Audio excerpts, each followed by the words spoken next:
соат бо вақти Прага 10 аст ва ман дар чанд дақиқа дигар бинандагони азиз чун ҳамеша барои шумо хабарҳои рӯзи Тоҷикистону ҷаҳонро мерасонам ва баъд аз 30 соати дигар боз ёдатон наравад барномаи хабарӣ дорем бо тозаҳои аз Тоҷикистону ҷаҳон ва умедворам ҳамаи шумо азонро дар барнома хоҳем дид. Президенти Тоҷикистон имрӯз дар шаҳри Хоруғи вилояти мухтори Кӯҳистони Бадахшон ба бунёди пули мошингузар дар болои дарёи Ғонд асос гузошт. Ин пули мошингузар бо паҳнои 15 метр тарҳи байналмилалӣ буда тибқи интизорот бояд тамбашавии нақлиётро аз байн бибарад. Тариқи ин пул ҳаракати нақлиёти мусофиркашу боркаш ба роҳ монда хоҳад шуд. Лоиҳаи сохтмон бо дастгирии ҳукумати Тоҷикистон ва маблағгузории Бонки ҷаҳонӣ аз сӯи як ширкати туркӣ таҳия шудааст.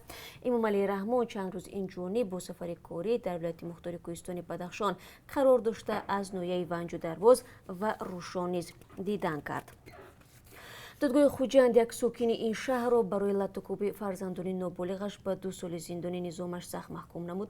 Масъулини додгоҳи шаҳри Хуҷанд имрӯз ба радиозудӣ гуфтанд, Фирдавс Иномзода барои иҷро накардани ӯҳдадорӣ оид ба таълиму тарбияи ноболиғон маҳкум гардид. 2 соли зиндон баландтарин ҷазое мебошад, ки кодекси ҷиноӣ барои ин модда пешбинӣ кардааст. Дар ҳукми додгоҳ гуфта мешавад, ки Фирдавс Иномзода, падари 2 кӯдаки ноболиғ, писари 7 ва духтари 6 сола, нисбат ба фарзандонаш муомилаи бераҳмона, сангдилона, дағалона ва пасткунандаи шаъни инсонии кӯдакро раво дида, фарзандонашро мавриди зарбулат қарор додааст. Назари Фирдавс Иномзода ва наздикони ӯ ба ин ҳукм маълум нест. ҷои ёдоварист, ки навори латтукӯби кӯдакон моҳи май ба шабакаҳои иҷтимоӣ роҳ ёфт ва ба вокунишҳои тунди корбарон рӯбарӯ шуд. Дар ин видео дида мешавад, ки чӣ гуна бо вуҷуди илтиҷову зораи тифл падар ӯро мезанад ва пояшро дар гулӯяш монда сахт мефишорад.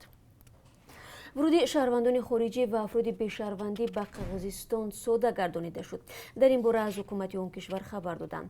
Ҳамакнун шаҳрвандони хориҷӣ ва афроди бешаҳрвандӣ, ки дар мактабҳои олӣ таҳсил мекунанд, ҳаққи доимии иқомат доранд. Ба табобат ва ё маросими дафни наздиконашон меоянд, метавонанд бидуни монеа вориди Қирғизистон шаванд. Ба ҷуз ин, мақомоти Қирғизистон тасмим гирифтанд, ки барои рафъи оқибатҳои манфии таъсири коронавирус марҳила ба марҳила марзҳоро боз ва ба шаҳрвандони хориҷӣ иҷозаи вуруд бидиҳанд. Қирғизистон сар аз 17 март баъди сабти аввалин ҳолатҳои гирифторӣ ба вируси корона дар ин кишвар вуруди шаҳрвандони хориҷиро манъ кард. хуб, чун аз марз гуфтем, боварӣ дорам ҳоло шумо бозам дар бораи кайк шудани марзҳои байни Тоҷикистону Русия ва барқарор шудани парвозҳои доимӣ мепурсед ва бояд барои шумо бигӯям, бинандагони азиз, ки то ин лаҳзаҳо дар ин масъала ягон хабари тозае нест, вале ба ҳар сурат барномаҳои моро пайгирӣ кунед ва агар навгонӣ шуд, мо ҳатман барои шумо ҳамон замон хабар хоҳем дод. Давлатҷон Малаев, сокини 23-солаи ҷазира Қаламрави сохи Ӯзбекистонро дар шаҳри Фарғона он кишвар боздошт карданд. Ӯро дар истифодаи хушунат нисбат ба раиси вилояти Фарғона Шӯҳрат Ғаниев айбдор мекунанд. Ба гуфтаи мақомот, Малаев дар низои сарҳадии байни Ӯзбекистону Қирғизистон, ки рӯзи 31 май имсол рух дод, нисбат ба раиси вилоят хушунатро раво дидааст. Дар низои сокинони наздики марзи ду кишвар, ки рӯзи 31 май ба амал омад, 1000 кас ширкат кард. Додгоҳ гуфт, Давлатҷон Малаев дар бетартибиҳои оммавӣ фаъолона ширкат карда, монеи кормандони мақомоти қудратӣ шудааст, ки ҳамроҳ бо раиси вилоят Шӯҳрат Ғаниев барои ором кардани вазъ ба ҷои ҳодиса омада буданд. Табибони рус мегӯянд, саломатии Алексей Навалний хуб нест ва ба интиқоли ӯ иҷозат намедиҳанд. Александр Мураховский, сартабиби бемористони таъҷилии рақами 1 шаҳри Омск, 21 август гуфт, ки вазъи саломатии Навалний каме беҳбуд ёфт, вале ҳанӯз ҳам устувор нест. Мураховский афзуд, кӯшиши интиқоли ин марди 44-сола ба ҳаёташ таҳдид мекунад. ҷоиз ба ёдоварист, як ҳавопаймои махсуси тиббӣ аз Олмон имрӯз дар Русия фуруд омад, то мунаққиди маъруфи Кремл Алексей Навалнийро ба Олмон интиқол бидиҳад. Навалний дирӯз аснои парвоз аз шаҳри Томск ба Москав худро баъдиз кард ва ҳавопаймо дар Омск нишаст. ӯро мошини ёрии таъҷилии тиббӣ ба шифохонаи маҳаллӣ бурд. дар Тоҷикистон дар шабонарӯзи гузашта боз як нафар аз коронавирус вафт дидааст. Дар маҷмӯъ теъдоди қурбониён то имрӯз ба 66 нафар расид.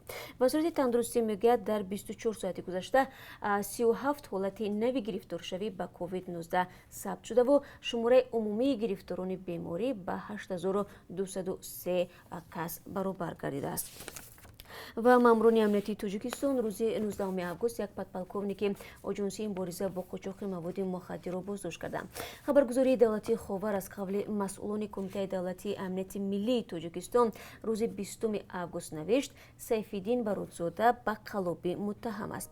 Дар иттилои расмӣ гуфтанд, Сайфиддин Бародзода ҳангоми иҷрои вазифаи хизматиаш даст ба содир намудани ҷинояти қаллобӣ зада, бо ин восита маблағи махсусан калонро тасарруф кардааст, вале ҷузъиёти дигаре надоданд. Дар кодекси ҷиноӣ барои ин амал аз 84 то 127 000 сомони ҷарима ва ё аз 8 то 12 соли зиндон пешбинӣ шудааст. Бародзода сардори зершӯъбаи раёсати фаврии ҷустуҷӯии оҷонсии мубориза бо қучоқи маводи мухаддирӣ назди президенти Тоҷикистон будааст.